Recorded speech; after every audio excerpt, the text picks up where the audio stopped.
Welcome to Nothing Is Real, a podcast about the Beatles. Everybody thinks they know the Beatles, but how much do we really know?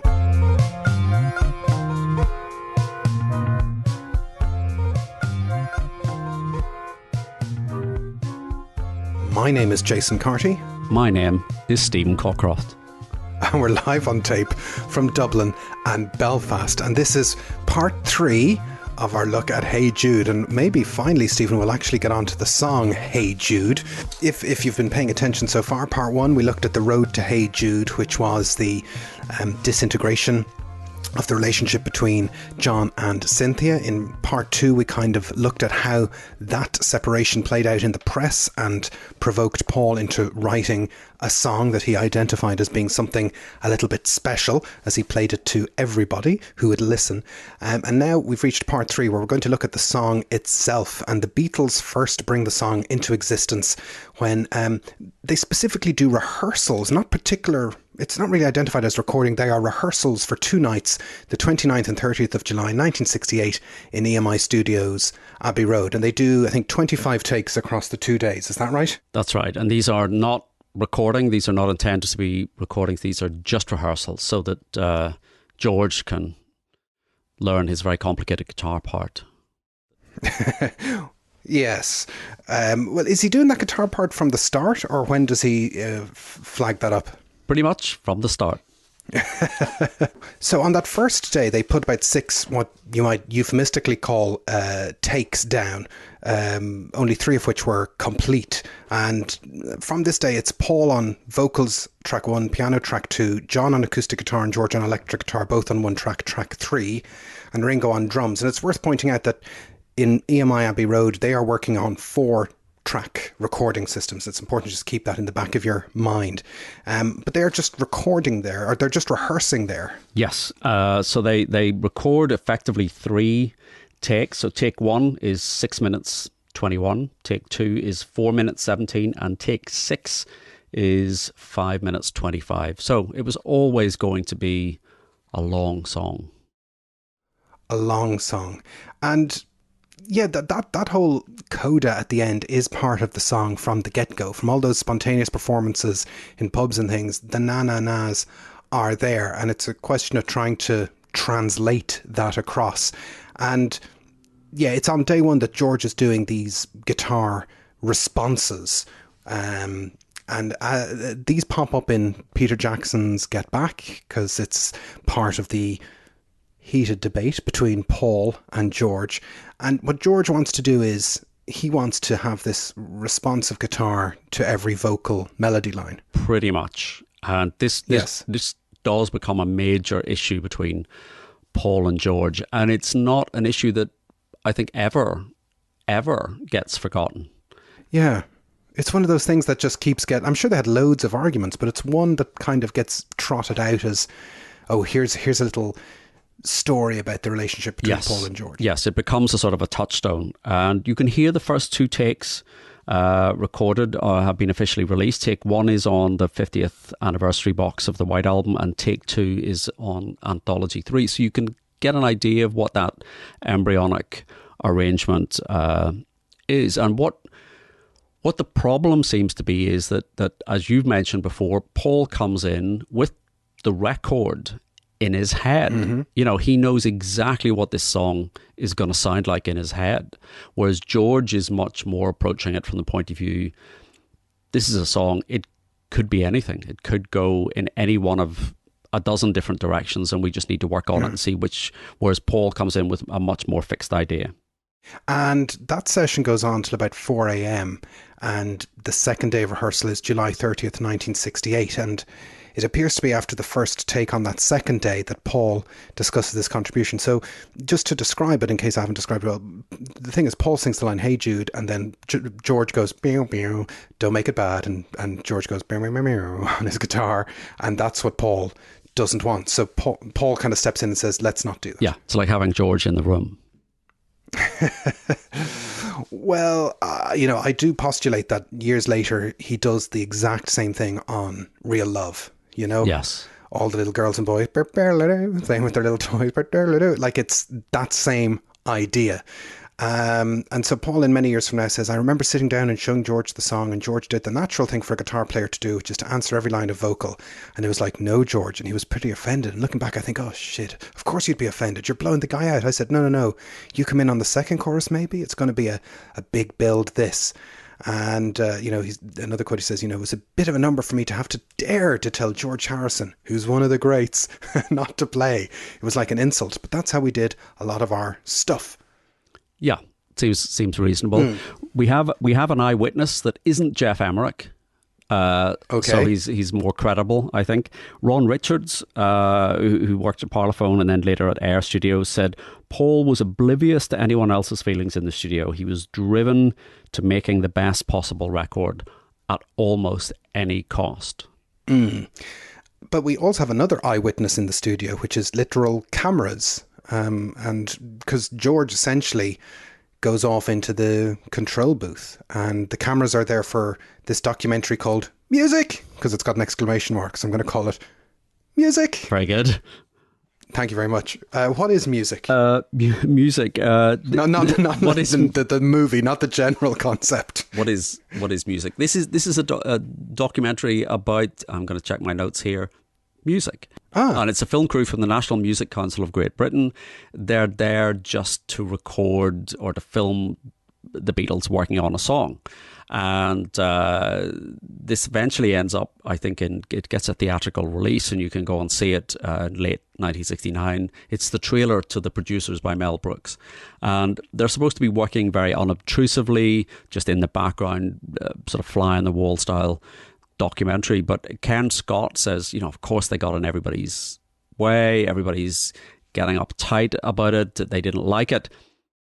Of course, this is the template for Get Back. Well, you do wonder, is this a little, another kind of little marker in their brains as, this is something that could be done. We could do this with a film crew in tow. Film us working. Well, I think certainly Ken Scott seems to say Paul was the only one that wasn't annoyed by this or didn't find this intrusive. And I think it's reasonable to speculate that this is where the germ of the idea plants itself in Paul's mind. Yeah.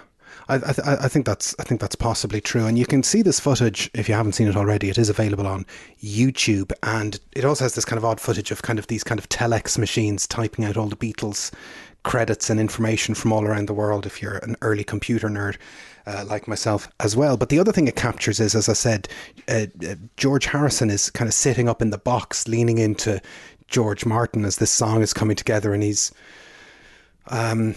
being a bit little brothery. he is talking to George Martin, and George Martin very clearly is not listening. It's like, I'm not really interested. And to be fair, George Harrison does sound high as a kite, or slightly the worse for wear, shall we say. So I don't know whether the white wine was flowing as freely as it would subsequently in Get Back. But what he says, he's saying to George Martin, you see, that's the difficulty I find, because it's only a concept. Because though his opinion says, no, it doesn't go like that, it goes like that, but it goes like that, and it goes through everything. I mean, it can be, you know what I mean, just one bit of music can be pop, jazz, classic, whatever you're going to do it. It is it. Yep, that's what he says, and that makes perfect sense to me. Perfect sense, just whatever you think it is. So they do some more recording, rehearsing in Abbey Road. But the very curious thing about Hey Jude is that the actual master track for Hey Jude is recorded somewhere else entirely, and that's the next day, the 31st of July. Yes, so they end up at Trident Studios. Now, Trident Studios is in central London as well, near Soho. And we talked about how they had 4 tracks in Abbey Road, but Trident has 8 tracks. Yes, a whole 8 tracks. Which allows them to do a little bit extra.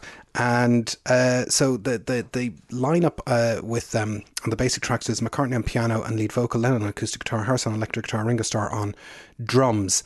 And they record 4 takes, and it's the first of those takes that is actually the master that we all know today. Yes, and they're all in the studio for the recording, except for Ringo. Where is Ringo? What's he doing? What could be so important that he's not there? He's at the bathroom. Ah, right, okay. This is another Paul anecdote. Paul-ecdote, we'll call them. A Paul-ecdote. Yes, where he says, Hey Jude goes on for hours before the drums come in, and while I was doing it, I suddenly felt Ringo tiptoeing past my back rather quickly, trying to get to his drums. And just as he got to his drums, boom, boom, boom, his timing was absolutely impeccable. So yeah, they start the take not realising Ringo isn't there, and Yeah. Ringo sneaks into his drums to hit his fill right on the mark. You know, Ringo doesn't make mistakes, really. And Paul takes this as a good omen. They do record another 3 takes, but they go back to this first one, and Paul seems to think this is a good sign that Ringo just comes in perfectly on time, and presumably they have George's electric guitar turned down. Yeah, no, Paul says, when these things happen, a light bulb goes off in your head and you think, this is the take, and you put a little more into it. So he obviously feels that Ringo sidling in from the bathrooms makes this an extra special take, one for the ages. And, Abbey Road is famous for its pianos. Did I ever tell you about the time I played the pianos in Abbey Road, Stephen? No. Life-changing experience. But Trident Studios has a famous piano as well, which is the Hey Jude piano. Yes, certainly life-changing for the small child you trampled to get to. Yes, so the it's a whole life ahead of him.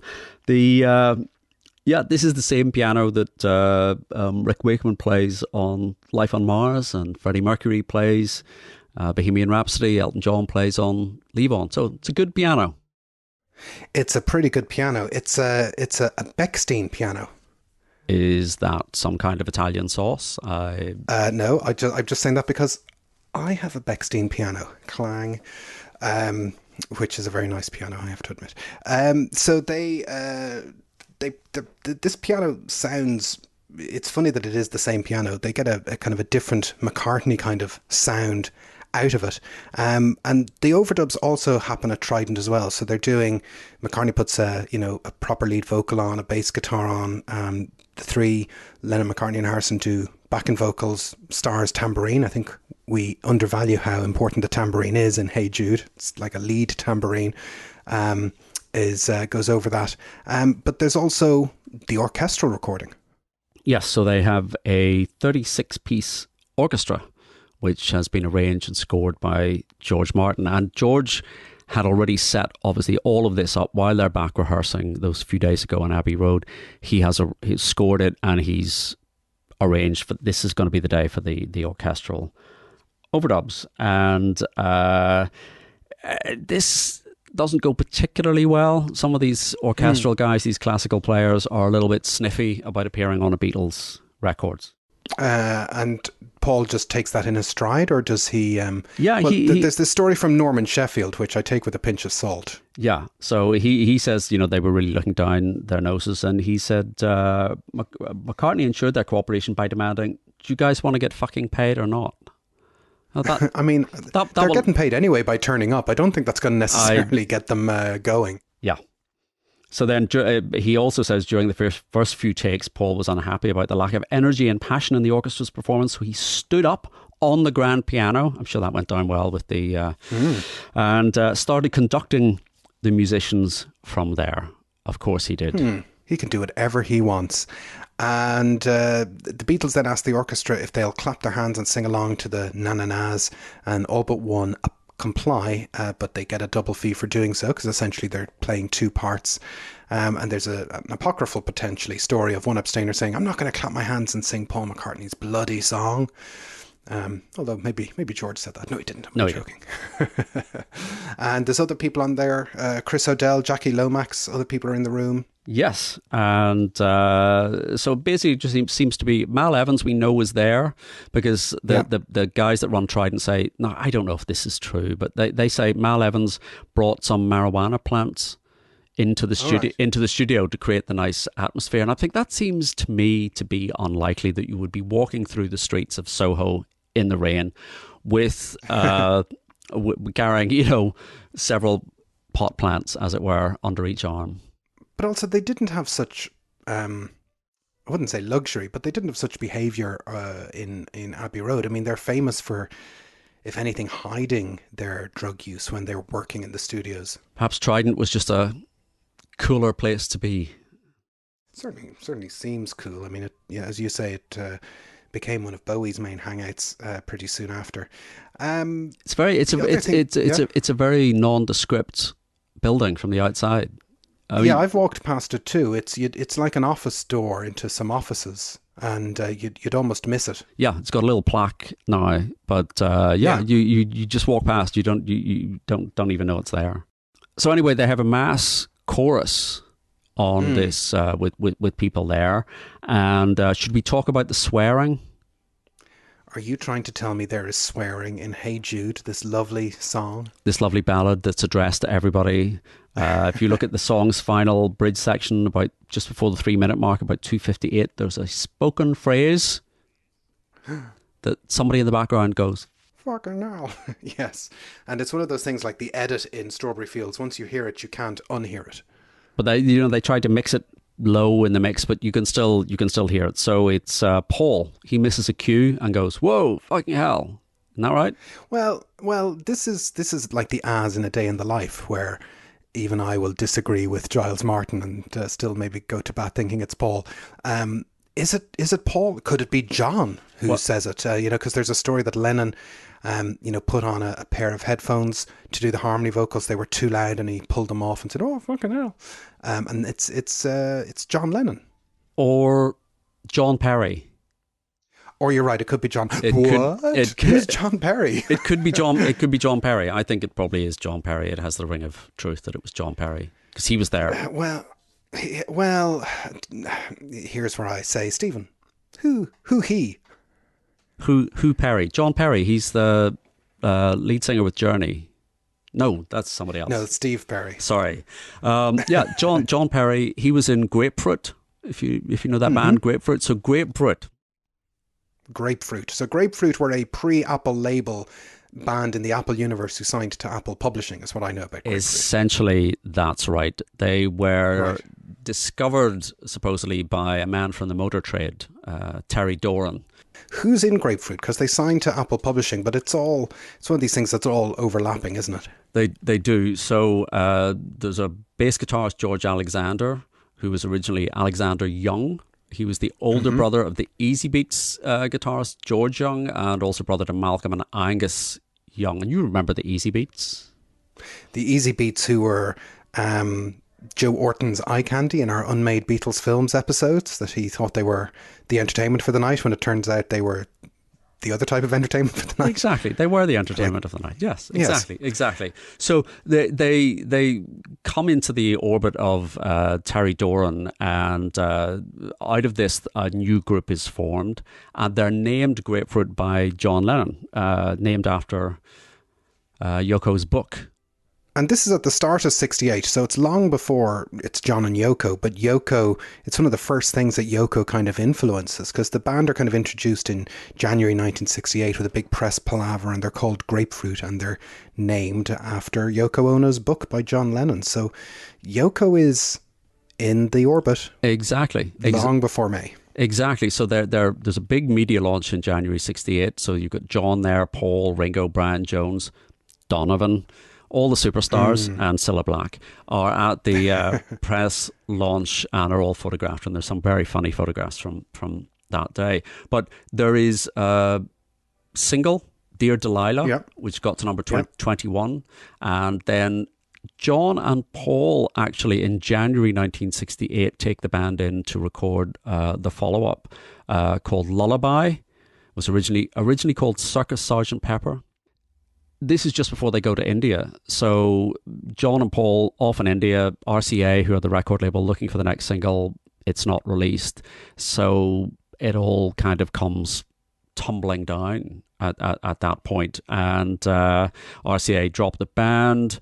They get released from their Apple publishing contract. And there you go. That's the end. And it's interesting that song doesn't come out until 2016, and it's odd to have a Lennon and McCartney production credit. I can't actually think of another one. I know they were often in each other's orbit during the Apple years, but this song comes out in 2016 on a compilation on RPM Records called Yesterday's Sunshine, and this Lennon McCartney produced version of Lullaby appears there for the first time. Bit of a rare thing to arrive so late. Yes, I can't off the top of my head think of another Lennon McCartney.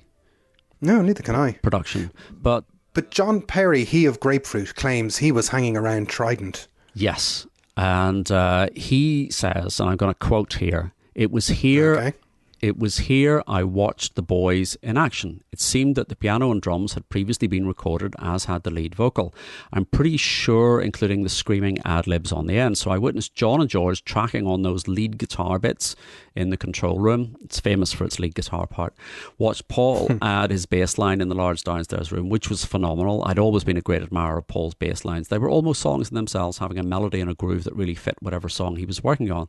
After this, the boys came around the Neumann mic setup in the middle of the floor and started adding the 3-part drifters type harmonies. All's great. I'm very happy watching this till they come to the part of the song that goes better, better, better. I was by this time sitting on the floor just watching this film-like event unfold me with the 4 Beatles around the mic. So he has Ringo there at this point. Paul suddenly looks over in my direction and ushers me over to join them. I get up and start to walk towards the mic, which John, Paul, George and Ringo are standing around. The track is still recording. Paul gestures at the headphones. I reach down, put them on. They are so loud. And I shout out, "Fucking hell." To my eternal shame, or glory, depending on your standpoint. I then nervously sang along with the Beatles, the first layer of na-na-nas after the better, better, better part, going right to the end of the song. I guess the proof that I was there is that my expletive undeleted can still be heard on the record at about 2:59. And he says, it's clearly not a Liverpudlian accent, as I was the only Cockney there. Seems legit, yeah? Absolutely. I'm convinced. It's a very specific story. I don't know whether to, I suppose, take it with a pinch of salt. Could be true. Who knows? John Perry's very big in Christian rock circles, so... Oh, I bet he's not dropping the F-bomb in any of his current music. I bet he's not. No, it's all about righteous gemstones. Anyway, the Beatles' Hey Jude single is recorded on 8-track equipment and in Trident Studios. And the Trident becomes a bit of a base for Apple artists later in the year. So Jackie Lomax, Mary Hopkins, Billy Preston, Badfinger, the Ivies, they're all there. And the mixing actually gets finished and wrapped up over at Abbey Road. There's a bit of technical issues trying to get the tape to work over in Abbey Road. Yes, it seems to play differently when they get it back to Abbey Road, and it's a very kind of murky, muddy song. But who comes along to the rescue but Jeff Emmerich, who just happens to be there. He's been replaced at this point by Ken Scott, but he is there and he sorts it all out. Thanks, Jeff. And there's a stereo mix done at that time, but that's not used because this is obviously earmarked at this point for the next single, and that's going to be put out in mono. And the thing about Hey Jude is that it is a long song. It is a very long song, and George Martin is concerned that it's too long that the radio stations would not play it, but Lennon insisted they will if it's us. And again, nice use of the us, the first person plural. Yeah, entitlement. And according to Ken Mansfield, he's written a couple of really quite good books. He was the US manager for Apple. Paul even remained unconvinced until Ken previewed the song for some American DJs and reported back they were very enthusiastic. And again, you just get a sense everybody is placing themselves at the centre of the story, whether it's Ken Mansfield playing this and persuading them, oh yeah, the DJs will do this, or John Perry or Jeff Emmerich saying he fixed the tape. Everybody wants to be at the centre of this story. And the other song that's kind of in the ether at that time is MacArthur Park, which is another 7+ minute song. Richard Harris has had a hit with it, and so there is a little bit of precedent for long songs getting to the top of the charts. There is, and author of the song Jimmy Webb says that George Martin admitted to him that the only reason that he allowed Hey Jude to run over 7 minutes was because of the success of MacArthur Park. So, thanks, Jimmy Webb and Richard Harris. The single is scheduled to come out on the 26th of August 1968 in the US and the 30th of August in the UK. And maybe as an echo of Paul playing the song on a piano before it exists and exciting people all about it, once he has the recording made and onto an acetate, he still wants to play it for people, doesn't he? He really does, and this is such a Paul story. I just love this story. I love this story too. Paul has an acetate of the song. So the Stones have just completed what will become Beggar's Banquet. You know, they're a real kind of return to form, and they're having this party to sort of celebrate this at Vesuvio's nightclub in central London. And Paul rocks up to the party and says to the DJ, "Don't play that, play this." He plays Hey Jude, and then they play it again, and they play it again, and it completely upstages the Stones album, and according to John Wynne, ruined the party, and Mick was not happy. You can see that he wouldn't be happy. I find that very funny. You know, Beggar's Banquet, you know, the previous Stones record has been their Satanic Majesties, and although that's a record I'm fond of, Beggar's Banquet is kind of this new era. You know, it's the start of that, you know, murky Delta blues, rock Stones kind of vibe. And Paul rocks up, you know, they're all delighted with themselves that they've done some fantastic work on their new direction. And Paul's saying, yeah, and just play this repeatedly in your face. I mean, bless him. He thinks people are enthusiastic and want to hear from him, and people do want to hear from him, but there's a place and a time, you know, instead of raining on the Rolling Stones parade. I think it's back to that notion that we mentioned in the previous episode about not being able to read the room, that he is sort of oblivious. He wants to get the record made. He isn't kind of people managing, you know, the musicians that are there. And it's the same thing. You know, you don't kind of turn up at somebody else's party and upstage them. But he's so excited about the song, and it's a great song. Yeah. Don't get me wrong, it's a great song. But yeah, there is a time and a place, and this is not it. The launch party of somebody else's record is not the time to turn up with your latest chart topper. And well, essentially launching your own record on top of their record launch. I mean, Beggar's Banquet doesn't come out until later in the year. As we've said, the B-side to Hey Jude is Revolution, and a song that John had wanted on the A-side, but he did call, as we said, Hey Jude worthy, but he still had a bit of disagreement with the decision, even as late as 1980. But perhaps the more significant thing, or the other significant thing that's attached to Hey Jude, is that it is the first of 4 singles to be launched on Apple Records. This is the first time people are going to get their eyes on that famous Apple record label that we're still using today. And probably the caveat that needs to be, you know, the small print is that technically the Beatles are still on EMI Parlophone. The catalogue number of the single is not an Apple catalogue number, it's an EMI Parlophone catalogue number. So EMI have given them the nod to put the Apple label on and to pretend essentially it's on Apple, but technically it's not really on Apple. Yeah, that's perfectly described. Yeah. Thank you. They're pretending. So yes, it comes out the 11th to 18th of August is designated National Apple Week. Designated, we should say, by Apple Records as National Apple Week. And the first 4 singles, which are Hey Jude, Mary Hopkins, Those Were the Days, Jackie Lomax's Sour Milk Sea, and the Black Dyke Mills Band's Thingamabob, all are released on the same day. You can buy them individually, but they come in a lovely presentation box with press release, etc., and these are very sought after. I've never seen one in real life. They go for several £1,000s, and again, you know, the Nothing Is Real Museum is open for donations, and Apple send gift wrap boxes to the Queen and the royal family and the Prime Minister, and it's all a big hype. It's a fantastic hype, you know, and Derek Taylor is there behind a lot of it. And, you know, in the US, it's also on the Apple label. It's this, you know, but it's still distributed by Capitol in the background. And it's not in a picture sleeve, it's in a black sleeve bearing the words The Beatles on Apple. And this is, you know, this is how the general world get to see the fruits of Apple. They've been talking this up since they've come back from India, which is, you know, not that long ago. You know, they're on the Tonight Show in New York in May, promoting all of this. The adverts are already out. Send us in all your stuff. And now, you know, 3 months later, we have these first 4 singles, and they're decent singles, and, you know, they're all, you know, the Beatles are all involved, although generally McCartney is more involved than maybe some of them. George has done Sour Milk Sea, but McCartney has kind of written and recorded, you know, Those Were the Days. I know he didn't write that, but he's discovered it, he's produced it, he's all over Thingamy-Bob. There's a lot of Paul in those first 4 singles. There is, and the B-side of Thingamy-Bob is the instrumental version of Yellow Submarine. So it is interesting that Paul is so front and centre at the launch of Apple Records. Hey Jude gets the number 1. Those Were the Days gets the number 1. The other 2 don't, but 2 number 1s, first records released. And as a statement of intent, it's a pretty solid single to start your record label with if you're the Beatles, no doubt about it.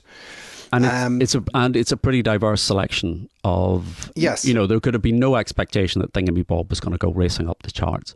But you've got a instrumental brass band, you've got a hard rock number in Sour Milk Sea, you've got a sort of folky number from Mary Hopkin, and then you've got the Beatles being the Beatles. Yeah. Now, there's a couple of other things we should mention just about the mixes that were done before we come back to the release. It does get a bit of a run through in Twickenham during the Get Back sessions on January the 3rd, but there isn't actually a true stereo mix of Hey Jude until the end of 1969 when they start putting together a mix for the Hey Jude compilation. And that's kind of its first proper stereo mix, as well as the stereo mix for Revolution, which is famously not as good as the mono mix for Revolution, and something that John Lennon actively dislikes. And if you haven't heard the mono mix of Revolution, it's fantastic. I really had hoped that the White Album box would give us a proper stereo a la mono mix of Revolution. No. They'll be in the 60th anniversary box set, I imagine. I'm ready for that. And it's also obviously been remixed for the versions that are on Anthology 3 and the segments that are used in Beatles Love. And the stereo mix is slightly shorter, a few seconds shorter. It is a few seconds shorter, yes, than the mono mix. And there's also, of course, a remix on the 2015 version of Beatles 1. That is a stereo. Yes, and another mix of Take 1 on the White Album. So you lose track of... But once the single is out, it has to be promoted. And so we're going to talk about that after this break. End of part 1. Intermission. End of intermission. Part 2. Welcome back. Now, one of the things we all remember about Hey Jude is the promotional film that goes with it. And there was a very ornate idea originally, wasn't there, by a chap called Roy Benson, who had a massive storyboard and a 3-day shoot plan for all sorts of Hey Jude type shenanigans. Yes, now I have not seen or been able to find this 38 scene storyboard, but it sounds like it's a sort of more modern style of video perhaps than a performance video. He had worked with them on Hello Goodbye as well as on the Magical Mystery Tour, and he clearly has something elaborate in mind, and they agree to do this, but when they heard it was going to take 3 days, they weren't prepared to do it. So that's too many days. Yeah, too many days. So they hire, checking my notes, Michael Lindsay Hogg to shoot promotional clips for both Hey Jude and Revolution. And they hire Michael Lindsay Hogg to shoot these promotional clips in a studio called, let me check notes again, Twickenham Studios. This is all being, I mean, to be honest, in Peter Jackson's Get Back, they are pretty clear that this experience of Hey Jude and having an audience near them and being in a recording studio is a direct precursor event to what will happen a few months later in January 1969 during the Get Back era. And the plan is it's just going to be a straightforward live performance of the song with a, live, albeit sort of controlled and casted, for want of a better word, audience. They know that the audience are going to sort of move forward and join them on the stage effectively, and that's the way it's structured from the beginning. They have an orchestra, and the vocals are going to be sung live because there's a union ban on miming, but otherwise it's a backing track, and it is shot at Twickenham on the 4th of September 1968. Yeah, so they managed to get Twickenham at that short notice. And one of the curious things about this is one of the big stories about the White Album is that Ringo quits during the White Album for a number of days, goes off on holidays, thinks he's disillusioned with the Beatles, and they eventually try and entice him back. And while he's gone, they record Back in the USSR and Dear Prudence.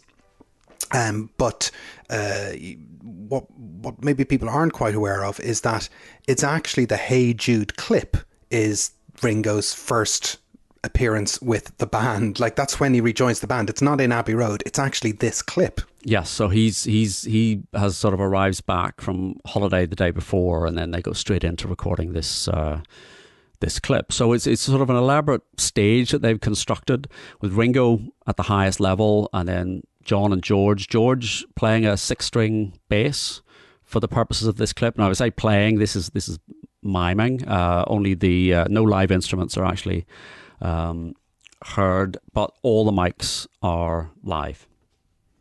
Yes, and there's also a miming orchestra. They've hired a 36-piece orchestra to just sit in the background and mime. We never get any close-ups of the orchestra. They could be, robots or cutouts for all we know. We never really see them in any kind of detail. And then there's these 300 extras that are there, and these are kind of pooled by, it seems Mal Evans is one of the main people responsible for trying to get people together and out to Twickenham. Yes, Mark Lewison mentions in the Complete Beatles Chronicle that he had like 20 students and Mal out handing out leaflets, would you like to come along and be part of a Beatles video?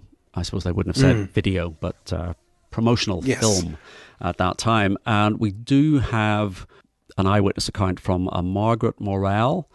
And she basically says, I was staying with my friend's family in Feltham, Middlesex, and one evening I got a phone call from my American pen friend who was on holiday in London. She said that my friend Carol and I should go quickly to the EMI studios in Abbey Road as the Beatles were looking for people to take part in an event. We both knew Mal Evans quite well. I phoned him at the studios. Don't know how she knew Mal Evans. He said we should sign a paper if we wanted to take part. We went along to Abbey Road, asked for Mal. We signed. Don't remember exactly what we had to sign, but it was to say we wouldn't ask for any payment for whatever we were going to do. We still had no idea what was involved. I can't imagine her parents letting her out to sign a piece of paper in those terms. I said we were given instructions to go to a meeting point in London next morning. The coaches were waiting for all the extras. We still didn't know where we were going. When we arrived at the entrance of the studios, we were told we were going to be filmed in a video with the Beatles, who were up at a window watching us all, giving us smiles and waves. Everyone was very excited and happy, of course. Some of the people were regular fans like us. Others were students who I think had been invited from various London schools. When we were taken inside the studio where Hey Jude was going to be filmed that morning, we were told what we had to do. When the Beatles got to the end of the song, we had to go up on the stage or gather around them and sing the na na na's. Paul helped by saying now when it was time to join in. We were all sitting around waiting for our cue. It could have been a free-for-all. Well, I think what they managed to pull off is it seems spontaneous, but it's not spontaneous. They do a very high number of takes throughout the day and kind of composite. There's two kind of promo films that get put together that look the exact same, and where they're editing together possibly two separate takes. And there's other bootleg versions that have knocked around, and there's two versions on the One Plus collection from 2015. Yes, so she does say that they filmed lots of takes and they went on from early morning and finished at 10 in the evening. So they'd have heard that song dozens of times. And somebody else who is there is David Frost. Now, if I'm sure most people listening here are familiar with the clip. It first came up in lovely quality in Anthology, and it's on, you go to the Beatles YouTube channel and it's the official Hey Jude video has the David Frost segment. But David Frost is there on the pretense that, it's actually his TV show and they've rocked up into the studio to perform this song in their show. So his section is recorded up front as an add-on because David Frost at this point in time is involved with London Weekend Television, and he's recording 3 shows a week: Frost on Friday, Frost on Saturday, Frost on Sunday. And they're different types of shows that one's light entertainment, one's kind of news and discussion and interviews and all the rest. So this is for his show Frost on Sunday, and he records his sequence as if they are in the studio appearing on his Frost on Sunday show, which is due to go out on September the 8th, 1968. And the Beatles run through an ad-lib version of his theme song, which is called By George. It's David Frost's theme, and it was written by George Martin. Which is why it's called By George, I guess. They've got all of this sewn up. Yes, and if you see it, David Frost. Whenever I think of David Frost impressions, I think of Eric Idle. He goes, "Magnificent, a perfect rendition, the greatest tea room orchestra in the world. My pleasure to introduce now for their first live appearance. And goodness knows how long in front of an audience, the Beatles." And then they kick into "It's Now or Never." It's a very fun, endearing moment. It is, but David Frost is not a man for ad-libbing. It's he's not Yes. he's not good with the ad libs. So there's a couple of interesting bits in the video. Certainly, I like to see Paul looking at John and John looking at Paul, and Paul kind of almost laughs at one point, and he's definitely directing this with his eyes without trying to look as if he is. Well, John misses coming in on a harmony vocal, and then John kind of rather sheepishly acknowledges it, and then comes in, and you also have Paul at one point in singing "Take a Load Off Fanny, Put It Back on Me" from the Wait by the band, your favorite band, Favorite group. Yeah. favorite group that isn't the Barron Knights. Yes, and it's. I don't think we can really understand how incredibly important and influential getting this clip out in front of the audience was, because we've had this summer of John and Yoko and the Beatles going weird and John's marriage falling apart, and nothing has been heard musically from the Beatles since they've come back from India, almost, apart from Lady Madonna at the start of the year, almost all year. And John had been on David Frost's show 2 weeks earlier with Yoko, and that was another very big blast to the UK viewing public of, the Beatles have gone a bit funny, haven't they? That John is now with Yoko, and the fear might have been, are the Beatles falling apart? Has John Lennon lost his mind? What is this going to mean? So aside from the visual presentation of this extraordinary song, there's also this part of the audience that kind of gets to see something they haven't seen in a long time, which is the four Beatles together. Yoko isn't there. Like, she's not sitting in on Hey Jude the way she'd be sitting in on the Get Back sessions a few months later. And, people are relieved and happy that it's the four of them. John is working with Paul. They're simpatico once more. We can all relax. I think this is exactly it. It seems to be a return to normal service. Normal service has been resumed. Here are the Beatles. There's a great song. They're surrounded by fans.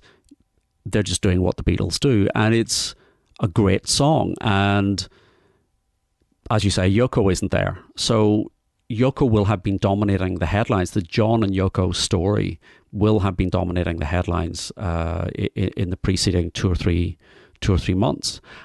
This is also a step on the way to the new album that's coming. So, as you say, palpable sigh of relief from everyone. This is back to normal.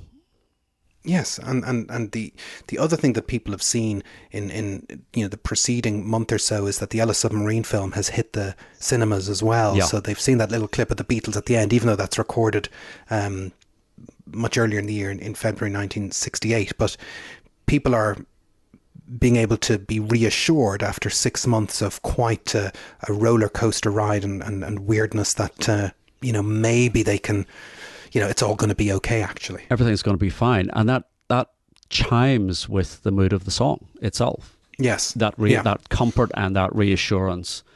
Everything's going to be fine. And here we are. We haven't gone away. And they are surrounded by fans. And there is a kind of communal sense of togetherness. And it's a very 60s moment. It's sort of the 1968 equivalent of All You Need Is Love in 67. Yeah, absolutely. The other thing that worth mentioning gets filmed that day is the Revolution video, where, again, like Hey Jude, it is live vocals to a backing track. So it's, again, another kind of All You Need Is Love kind of hangover, is not taking any chances and doing just enough to meet musicians' union rules. And again, it's a video you're all probably familiar with the three Beatles up front with those very 60s microphones. It's all a bit Colour Me Pop, and they're singing Revolution, and Paul's doing the scream, and we've got those extra shooby-doo-wop backing vocals, which are nice. This is my favourite version of Revolution. I like the combination of the sort of screaming guitars and screaming vocals and the shooby-doo-wop backing vocals. Yeah. And heaven forbid you should rip that from your DVD and play it. That would be a terrible. I wouldn't condone. That would be a terrible. Wouldn't condone such behaviour, but it is kind of a new mono version, new vocal version, and we think it was only screened once at the time on TV. Yes, it was Top of the Pops, Thursday the 19th of September, and I haven't seen reference to any other version. But this is effectively a different mono mix ends up then on the on One Plus, and on the video we could maybe assume this was filmed quite late in the day, because there is a point where you can see George make a comment, and he either says John stinks or John smells like shit. Well, I've heard another theory of this, which George is actually saying John's mic is shit. Oh, right. Which might be a bit more kind and would make sense, because he is kind of overloading that mic with his vocals. So I think I would go with John's mic. Okay. I'm just trying to think lip reading wise. Does smike and smell? You could say they might look the same. Well, you go back and we can have a Twitter poll. Yes, I feel a Twitter poll coming on. And the Hey Jude video eventually gets a debut on the Smothers Brothers Comedy Hour in America on October the 6th, 1968. And it's a song that does phenomenally well in America. It's number one for 9 weeks. It's number one till nearly the end of the year, like into November. I think I'm right in saying it's their biggest hit in terms of sales. Yeah. Yeah. There's another bit of promotion that perhaps isn't quite as well thought out. Yes. This is the Apple Boutique has closed. So the Beatles have a piece of empty real estate. And on the 7th, 8th August that night, Paul McCartney and Francie Schwartz paint Hey Jude Revolution across the whitewashed shop windows. So the windows, it's empty, the windows have been whitewashed to stop people looking in, and they write that on the window, and that is immediately mistaken for anti-Semitic graffiti. Jude means Jew in German, and the windows are smashed. It leads to complaints from the local Jewish community, and because there are pictures or footage from Nazi Germany with that being sort of scrawled on walls. Yes. And Paul said, it's a great opportunity. Baker Street, millions of buses going around. I had no idea it meant Jude, but if you look at footage of Nazi Germany, Jude and Rice was written in whitewashed windows with a Star of David. I swear it never occurred to me. And he has another version of the story where Mr. Leon, a nearby shop owner who was Jewish, rang me and said, "What are you doing? How dare you do this?" And so on and so on. I didn't make the connection. He rings me up and he's furious. Why are you doing this? Making fun of the Jews? And I said, no, wait a minute. I swear to you, it's nothing like that. And this chap says, I'm going to send my son around to beat you up. And I said, hey baby, let's cool it down. When you hear the record, it's a name in the song and it's all cool. Another entry in the genre of Paul McCartney stories of a conversation with a person who helps me look all right, which is a type of story he tells. And then this person told me that, McCartney 2 is a great record. And I said, no, it isn't. They said, yes, it is. And now I think it is. He has those stories. I can't really imagine how this man got Paul McCartney's number to ring him up and threaten to beat him up, but that's what he says. I do like the line, hey baby, let's cool it down. That's very Austin Powers. Now, it was only reasonably recently, like about 2 or 3 years ago, there are actually pictures of the Hey Jude Revolution window. And if you do see them, it is kind of, if you don't know the context, it does look a bit strange. You think, well, what does that mean? So, I can understand why people out of context would have thought that's a bit strange. And, because this graffiti happens about a week after they record the song. It happens about the 8th or 9th of August. So the song isn't in the charts yet. It's not common knowledge yet, Yes, there is no context for it. It's too soon, Paul, too soon. Yes. So it's a highly successful debut single for Apple Records. And Paul Dunoyer, the music journalist, says that the song has quote, a monumental quality which amazed the public in 1968.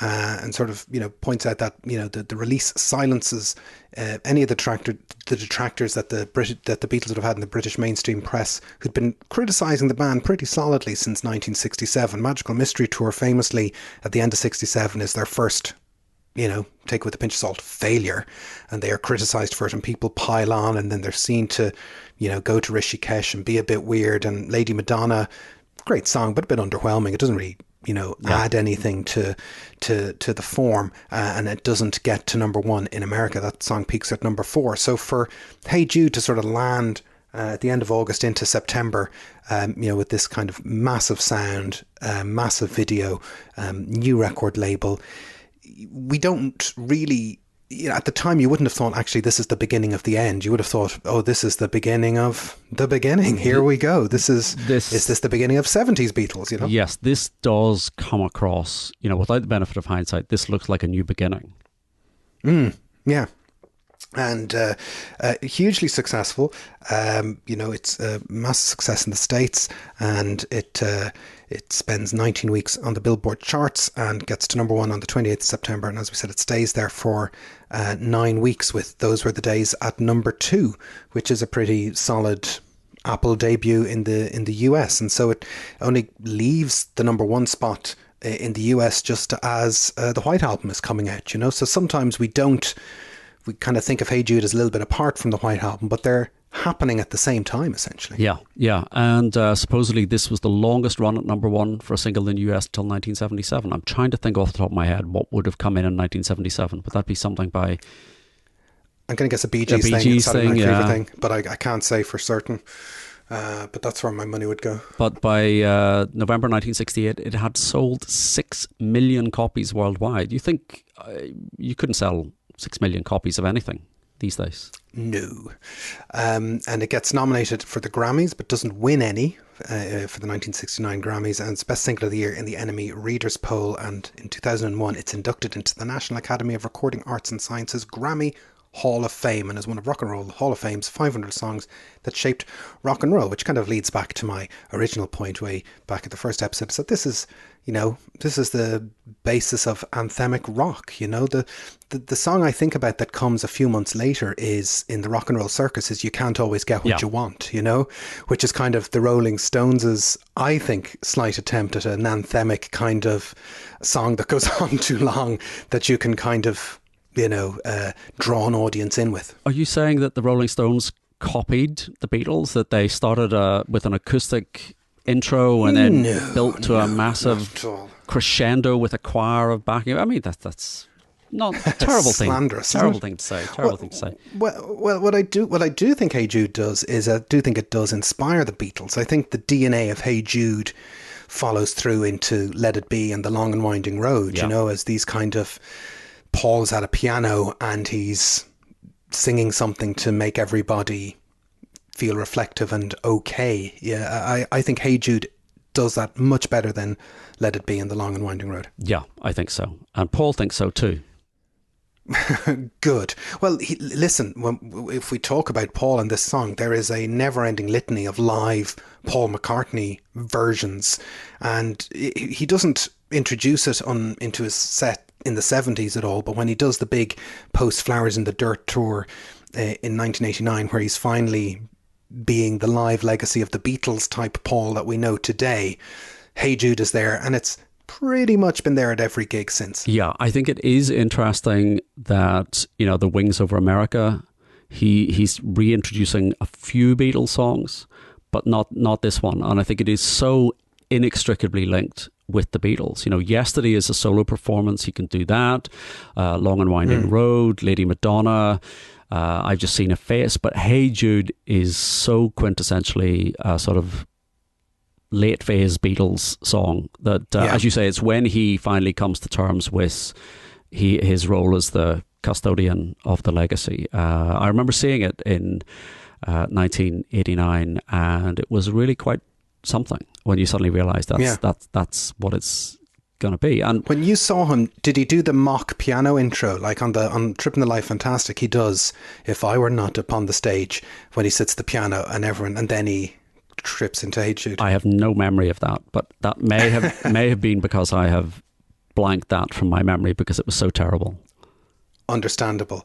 I think one of the big criticisms or desires of Paul Megafans is that he would mix it up live from time to time. But there's a great quote here from GQ magazine in 2018 where Paul says, "Whenever I do a new tour, I think, well, I'll just switch up all the songs.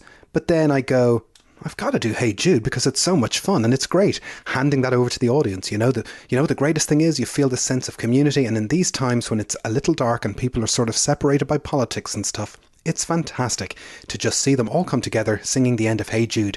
So I'm very happy about that. So I keep it in the show. Again, Paul McCartney plus audience. That's what the art is. Unbeatable. Unbeatable. Yes. I did say way back when we started the very first episode, it seems like a year ago. I mean, yes. We went to see him in Liverpool and we thought, he's going to do Hey Jude. I suppose he's got to do Hey Jude. But actually, in the moment, you don't want to hear anything else. You don't want to hear anything else. You just get from the first kind of opening refrain to that 40 minutes later when he's finishing the last na na na. You absolutely do not want to be anywhere else. You completely get swept up in it. And absolutely, I would love him to mix up the set list and add, Temporary Secretary or Uncle Albert or Backseat of My Car, any of those songs. But I do think Hey Jude now has absolutely earned its place. And I wouldn't see it drop from the set list. Absolutely. And, in the live arena, you see him doing, and you're like, oh, that's the guy from the David Frost Show video. That is the guy. It's very affecting. And I don't know if you ever, Stephen, watch these reaction videos that young people watch on YouTube where somebody reacts or responds to something they haven't experienced before. There's many, many, many people reacting to the Beatles for the first time, but there is one very touching clip that kind of went around online last year from a woman who calls herself the J Show, Jayy Show, where she's reacting to her first ever exposure to the Beatles, which is Hey Jude. And it's classic YouTube video. Hey all y'all, I've been told to check out the Beatles and I'm going to watch this song, Hey Jude. And she's watching the clip with the David Frost introduction. And, she's kind of smiling and laughing and tolerating it and all the rest. And I'm assuming this lady's in her 20s. And as soon as Paul starts singing, you just get this wave, this look across her face where she's about to cry, she's not about to cry, she's okay, she's smiling, and you're just watching her emotions in real time over the 7 minutes. And when it gets to, the climax, better, and Paul lets out that scream, she just has this extraordinary look on her face. It's, as a genre of videos, they can sometimes be very irritating, but this response to Hey Jude, you're like, oh, there's somebody falling in love with the Beatles for the first time, getting it straight away. And through the gap of over 50 years, they're communicating to this person the way that song is supposed to be communicated. And that person, generations apart, miles apart, is getting the communal aspect of that song straight away. That's quite a gift. In 1968, there wasn't any songs from 1918 that were communally cutting across generations and age groups the way that Hey Jude cuts across now. So we'll put out a link to that. But that's a kind of a lovely kind of microcosm of what this song does. I mean, there is loads of performances of Hey Jude over the years. So I'm just kind of looking at a list here. As we said, it's on Tripping the Live, fantastic. It's on the live album back in the US. There's a version recorded there. It's recorded in front of the Queen's Golden Jubilee party at the Palace in 2002. It's on the Amoeba Gig album from 2007. It's on Good Evening New York City, recorded in July 2009. Any highlights there? There's perhaps too many recorded versions of it. I think it works in a live arena as a live song, but yes. I don't need to hear it on a live record. I think the first one would have been fine. We could have left it there. It is also the song that he chose to play at the 2012 Olympics. Okay, shall we move swiftly on? It's not a great performance. It's not his finest moment, I think. I don't know what was going on there.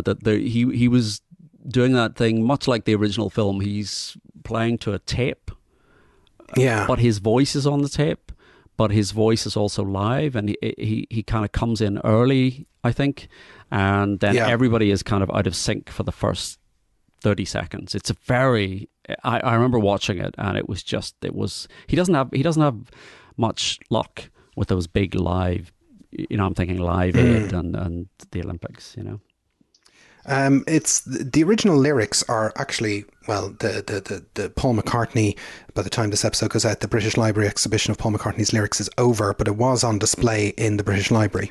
And I did go and see those original lyrics. And did you get a wave of anything extraordinary happen? Not really, I have to say. It was quite a small display. It was 30 feet long, sort of glass-fronted case with different lyrics in it. But the one that really got me was seeing the handwritten lyrics to Yesterday. That was like the kind of holy grail. Really? Yeah.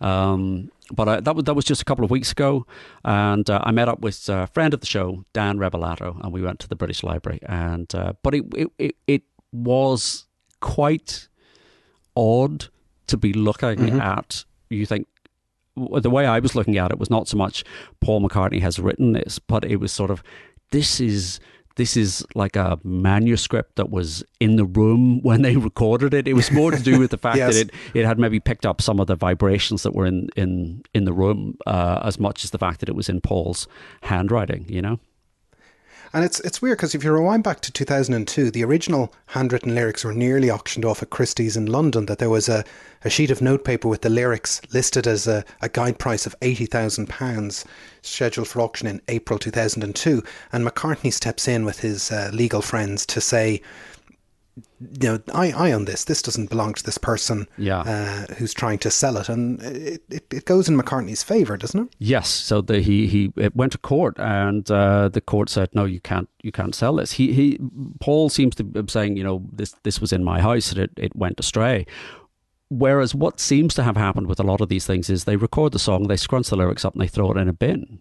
Yeah, and so this person had claimed that they'd bought them at a market stall in London in the early 70s for £10. It was a Frenchman, Florent Tessier, and in the catalogue, even Julian Lennon is quoted to say, it's very strange to think somebody has written a song about you. It still touches me. But Paul gets his legal friends involved and McCartney gets the lyrics back. Would you buy this from a market stall in London if somebody said to you, give us a tenner, there's a piece of paper with the Hey Jude lyrics on it? Well, you could argue in 1970, the market for these things, your hard rock cafes and so on and so forth, the value wasn't really there. The notion of them as artistic artifacts in themselves, as you said, they were often just thrown into waste paper baskets. I think it's amazing that any of these things exist at all, to be honest. The song has this very long afterlife, and it turns out that Julian Lennon doesn't really discover that Hey Jude was written about him until maybe about 20 years after the fact, like into the late 80s. That seems odd to me as well. I mean, it does. It does sit, that time frame does sit with what you were saying about, Paul reintroducing it into the set list in 1989, and he tells the story about writing it and the movement you need is on your shoulder and the best line in it and all of those things. But it does seem inconceivable that Cynthia did not at some point say, well, oh, by the way, Uncle Paul came to visit me when your dad and I were separated and he wrote this song. I mean, what we didn't touch on in the visit to Cynthia is, did Paul play the song to her? Did he sing the song to Julian at the time? Or did he just have it in his head at that point? Apparently not. Like, I think we push,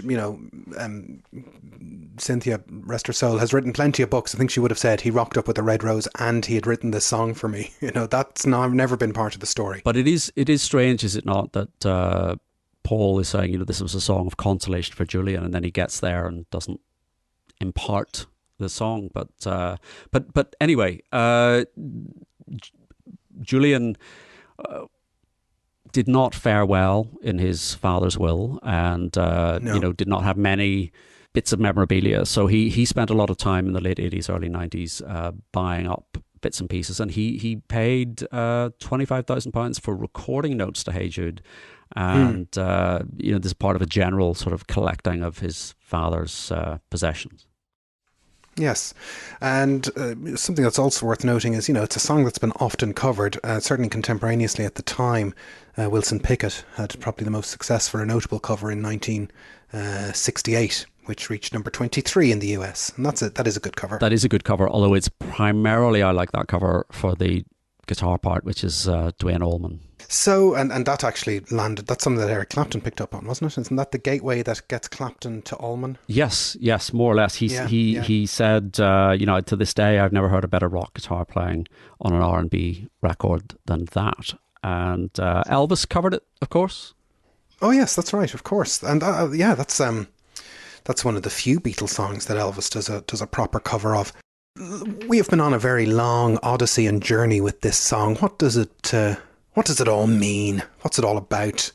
What's it all about? It's all about Bob Dylan. But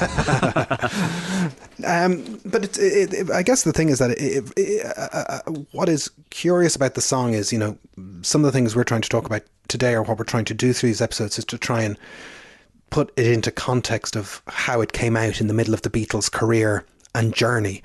And it's a song that has lasted, and it hasn't dated, I don't think, the way some other bits might date it. It doesn't sound particularly old or young.